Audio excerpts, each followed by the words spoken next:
تعارفی music. تو آخر ایسا کیا ہوا کہ پاکستان کی ایک شادی صرف دو لوگوں کا ملاپ نہیں رہی بلکہ ایک قومی بحث بن گئی؟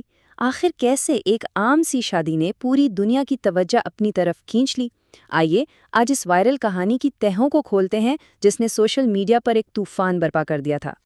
تو چلیں شروع کرتے ہیں اس کہانی کو، ایک ایسی شادی سے جو دیکھتے ہی دیکھتے سوشل میڈیا پر چھا گئی۔ یہ سب کیسے شروع ہوا اور کہاں سے شروع ہوا، آئیے دیکھتے ہیں۔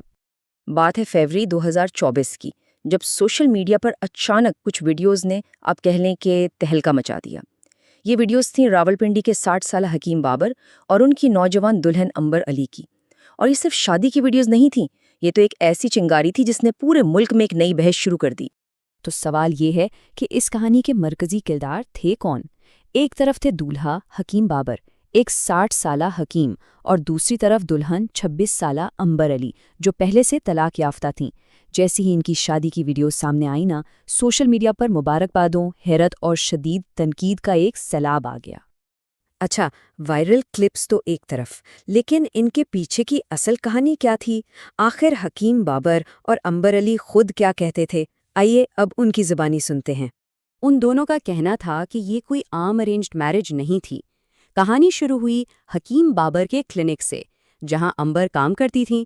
حکیم صاحب کے مطابق انہوں نے 2 سال تک امبر کو منانے کی کوشش کی اور آخرکار ایک باقاعدہ رشتے کے ذریعے اس محبت کو نکاح کے پاک رشتے میں بدل دیا۔ جب حکیم بابر سے پوچھا گیا تو انہوں نے اپنے اس فیصلے کا دفاع بڑے ہی مضبوط انداز میں کیا۔ انہوں نے مذہبی اور ثقافتی حوالہ دیتے ہوئے کہا، میں نے سنت پر عمل کیا۔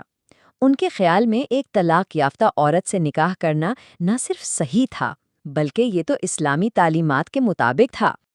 دوسری طرف امبر علی کا بھی موقف بالکل صاف تھا۔ ان کا کہنا تھا کہ بھائی جب دل سے محبت ہو جائے تو پھر عمر نہیں دیکھی جاتی، اور جب دل مل ہی جائیں تو نکاح میں دیر بھلا کیوں کرنی۔ یہی ان کے رشتے کی بنیاد تھی۔ اب یہ کہانی صرف اس جوڑے کی نہیں رہی بلکہ اس نے پورے ملک کو ایک آن لائن بحث میں الجھا دیا۔ دیکھتے ہیں کہ عوام کا رد عمل کیا تھا۔ تو ہوا یہ کہ سوشل میڈیا پر لوگ 2 گروہوں میں بٹ گئے۔ ایک طرف وہ لوگ تھے جو کہہ رہے تھے کہ یہ 2 بالغ لوگوں کا ذاتی فیصلہ ہے اور نکاح کو ناجائز تعلقات پر فوقیت دینی چاہیے، جبکہ دوسری طرف وہ تھے جو عمر کے اتنے بڑے فرق کو نامناسب کہہ رہے تھے اور امبر پر پیسے اور شہرت کے لیے شادی کا الزام لگا رہے تھے۔ جو لوگ حمایت کر رہے تھے ان کی آواز بھی کافی بلند تھی۔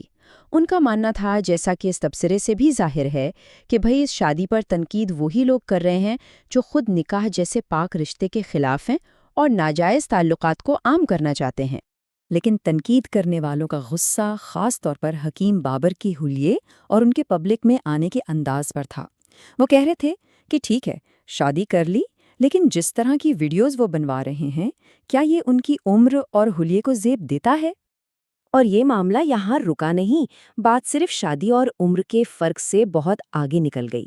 جیسے جیسے دن گزرتے گئے، یہ تنازع اور بھی گہرا ہوتا چلا گیا۔ دیکھتے ہیں کہ آگے کیا ہوا۔ دیکھیں سب کچھ کتنی تیزی سے ہوا۔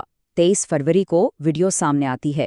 24 تاریخ کو یہ جوڑا میڈیا پر چھا جاتا ہے، ہر جگہ اپنی محبت کی کہانی سنا رہا ہوتا ہے۔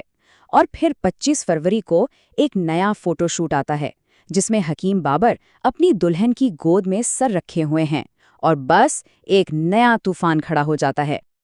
اور عوام کا رد عمل وہ اب کچھ اس طرح کا تھا۔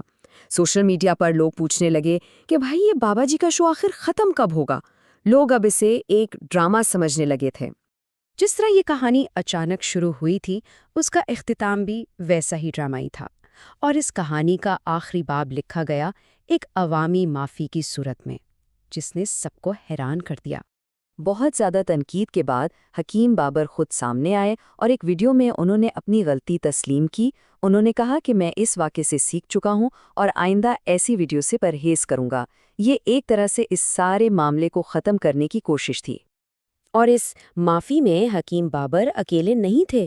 امبر علی نے بھی رمضان کے مہینے کا حوالہ دے کر عوام سے معافی مانگی، اور یوں اس وائرل کہانی کا باب آخرکار بند ہو گیا۔